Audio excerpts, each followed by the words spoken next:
বরগুনার বেতাগী উপজেলার কুমড়াখালী বাজারে দখলীয় জমিতে ঘর নির্মাণ করতে গিয়ে চাঁদার মুখে ফরিদ উদ্দিন। স্থানীয়রা বলেন, মোহাম্মদ ফরিদ উদ্দিন ৩০ বছর পূর্বে কুমড়াখালী বাজারে কাশেম, সুলতান ও কুলসুমের কাছ থেকে ২১৯ নং দাগে ৫% জমি ক্রয় করেন।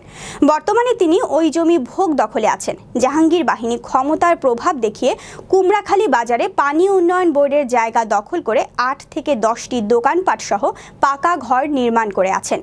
কর্তৃপক্ষের নজরদারি নেই। এই বিষয়ে বেতাগী থানায় একটি সাধারণ ডায়েরি করেন ভুক্তভোগী। জাহাঙ্গীর, জসিম, সুপ্রিয়া, ফজলু, তোফাক, সালাম, হারুন এরা ঘর তুলতে দিতে চাইতেছে না।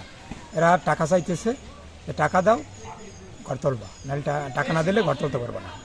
টাকা পয়সা না দিলে তারা ঘর দুয়ার তুলতে দেবে না, এই মর্মে তারা দাবি করতে আছে। আসলে জাগর দোকানটা কিনছে, হারাই আবার বাধা দেয়, বাধা বন্ধ করি আবার টাকা পয়সা চায়। আজকে ৩০ বছর ধরে ভোগ দখলে আছি, কিন্তু এখন বর্তমানে আমি পাকা নির্মাণ করার জন্যে উদ্যোগ নিলে তারা কিছু লোক এলাকার দুষ্কৃতী তারা আমার দ্বারে ২ লক্ষ টাকা দাবি করতেছে। আজকে প্রায় ১ সপ্তাহ ধরে আমার দ্বারে বিভিন্নভাবে প্রস্তাব দিতে আছে, টাকা না দিলে তারা কাজ করতে দিবে না। আমরা বলছি হে যতটুকুই সঠিক জায়গা পাই, হে এতটুকু জায়গায় ঘরে ঢোক, এতে আমার কোনো দাবি দয়া নাই।